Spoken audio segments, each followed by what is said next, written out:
at 4:15. Call 0808 100 9932. 0808 109 932.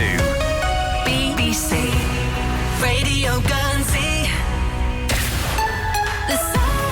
The sound of Guernsey. Nik de Garis. At breakfast. BBC Radio Geurnsey.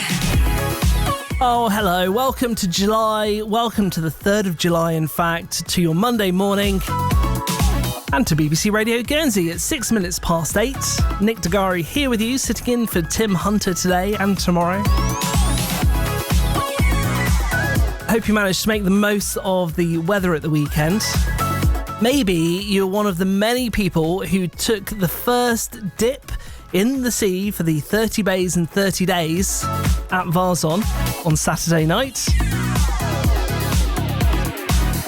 And good luck to everyone taking part in that this week, this month, in fact, trying to get all those swims in. It's not easy. This morning, we'll be looking into the pros and cons of having cannabis clubs for those using it medicinally. How do these clubs work elsewhere? Well, stick with us to find out more in just a moment. Also, Sundays normally are reserved for lions, right? Well, many islands skipped on those extra hours in bed yesterday to take part in Guernsey Mind's Walk of Hope. Started at 4 o'clock in the morning at Vale Castle with a 5k walk to the bathing pools. And our reporter Zoe Collins was there. We'll get a full roundup in just under half an hour's time. The sound of Guernsey. Nik de Garis. At breakfast. BBC Radio Geurnsey. As we've been saying this morning, cannabis clubs could be coming to Guernsey. That's what local company the House of Green are currently talking about with the Bailiwick of Guernsey Cannabis Agency. The idea behind these clubs is to provide a safe, secure social setting for people to take their medicinal prescribed cannabis.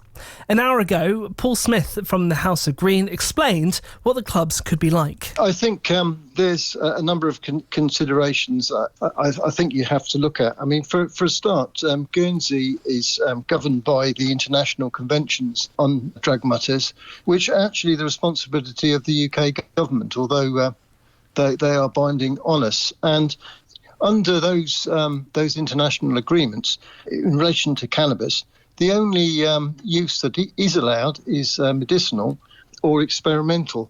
And anything that moves towards some sort of recreational, I think would have to be extremely carefully considered. And are there concerns that having these clubs could later down the line lead to having that more recreational use? Yeah, I think what is often forgotten in these discussions, which are really commercially led, is the question of the impact on health. And it mustn't be forgotten that cannabis is a Class B drug, and it's classified as that for very good reason. At kind of face value then, I guess, could you see any advantages of this? You know, for those who do currently have medicinal cannabis prescriptions, it being used in a controlled setting rather than out and about in the street, as we may see in other places? The reason that it's prescribed is as a painkiller or as some specific use.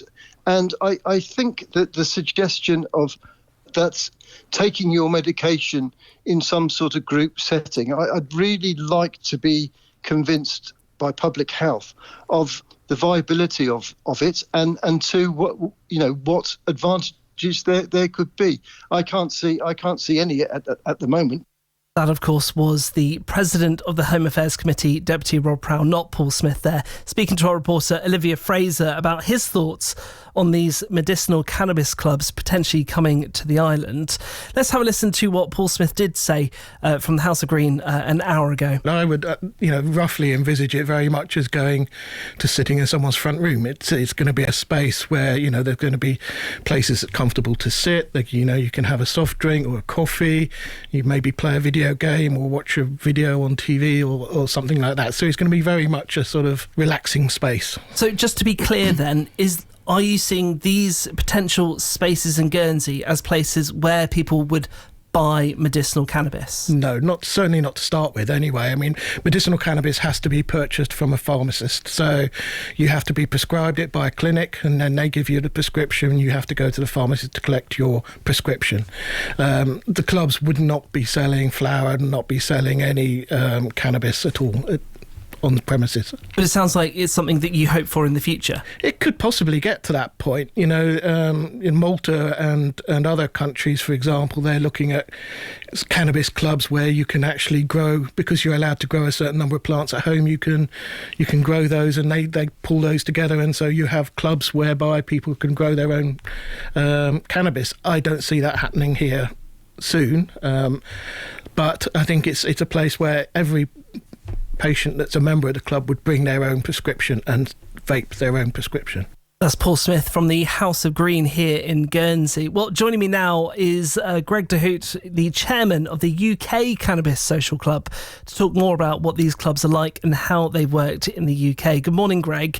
Could you just start by telling us why you started this club or how it came about? Good morning. Thanks for having us on. The UK CSE was started by patients and consumers of cannabis, really, that we'd like somewhere to socialise when we use our cannabis. A lot of patients like myself, I've got Crohn's disease. It's really isolating when you're given prescriptions like opiates that keep you like bedbound and at home without being able to go out and enjoy yourself. So medical cannabis like social clubs, they give people the opportunity to go out and socialise again, integrate back into society in a way that they don't feel like they're being judged for their medicine, because cannabis does have a stigma around it. That's something that does need to be removed. And, allowing people to socialise in cannabis social clubs would go towards that, really, and I think would help people with debilitating conditions reintegrate back into society in some sort of way. So it's less about having necessarily the safe space to take medicinal cannabis, but more about bringing people together who have various conditions that means they require medicinal cannabis.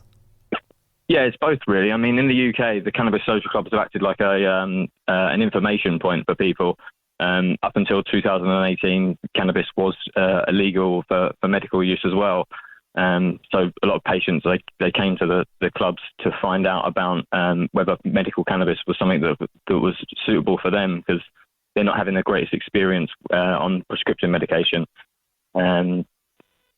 So they're sort of like a multifaceted sort of social centre, really. So how well supported do you see this club being in the UK? Are there many members? In the UK, in 2018, we had about 60,000 members across about 160 clubs. I think that's averages out just under 400 members per club. So, yeah, I think they're quite popular. And what feedback do you have from people who do attend these sessions or attend these social settings for medicinal cannabis? They find out more information about cannabis, how it helps their medical condition, the right strains that for them, because cannabis it's not just a one size fits all medicine. There are hundreds of different strains, and some of them work better for other conditions than others. And at the moment, doctors aren't as educated on what strains work for which conditions. It's kind of still a patient-led advice on that side of things. And it just gives people an opportunity to openly talk about cannabis in a safe space, hopefully with people that are professionals in the industry as well. We've got to the point now where it is, there are cannabis is legal, and there's lots of training going on for doctors to try and help them bring them up to speed with the different types of cannabis that are available. And cannabis social clubs provide a really good option for that. In the UK, we've gained support from the police for cannabis social clubs, even when it wasn't yet legal. It's because the police realised that this was a much safer way for people to consume cannabis in these settings than accessing cannabis on the streets. Now, you've already got prescription cannabis in Guernsey, so that kind of takes that step forward already. But to give people access to social clubs would be a great leap forward. I'm sure, though, this doesn't come without controversy attached, of course. For a lot of people, it's only going to be a minority who take medicinal cannabis. So I'm sure for some people, it could seem like quite a scary step to have facilities that facilitate taking cannabis. What kind of comments have you had put to you from other people, or maybe concerns that have been put to you about these social clubs? I honestly don't think there should be any concern, really. They're people using a prescribed medicine in a legal space. I mean, there would be nothing to stop people from using any kind of cafe for their medical cannabis now. I mean, it's a legal prescription. There should be no shame about using it in public or in a public space. There are already medical cannabis clubs for patients only in the UK, like Good Vibes Wellness Group in Maidstone. They've set up a patient lounge already. So if you've got a prescription, you can go in there, you can use your medical cannabis, and like the last person saying, you can watch some TV and socialise at the same time, and that's available for patients. So I don't think there needs to be any specific rule to allow that, because people are allowed a prescription already. I'm sure, though, there are sceptics who would say, surely this is going to encourage a slippery slope of seeing cannabis becoming more prevalent in society. What would be your response to that? Well, if it's okay for patients to use cannabis safely, that might make people realise that it's okay for healthy adults to use cannabis as well. We shouldn't be criminalising otherwise healthy people for their cannabis use if they feel like it improves their quality of life. So maybe it will help push the conversation into a more sensible discussion, because at the moment criminalising people for using cannabis if they just enjoy it I think it's just very wrong. Okay, Greg, thank you very much. That's Greg de Hoedt, the chairman of the UK Cannabis Social Club. I'm interested to hear your thoughts this morning. Would you want to see a support club, a social club for those taking medicinal cannabis here in Guernsey? We've already been told that these are private membership clubs. Not just anyone could access these spaces to take medicinal cannabis. You would need to have your own membership. But if you are someone who takes medicinal cannabis, would this help maybe take the stigma out of taking medicinal cannabis, or help connect with others who do, or maybe for those who don't? Can you see the benefits of how it might help support people, or are you concerned about something like this being in Guernsey? Get in touch. You can call 0808 100 993 or send a free message on WhatsApp 08000 321 333. It's 19 minutes past 8, and a new group of Conservative MPs are demanding the government drastically cut net migration. This has been a big story for 2023 in the UK.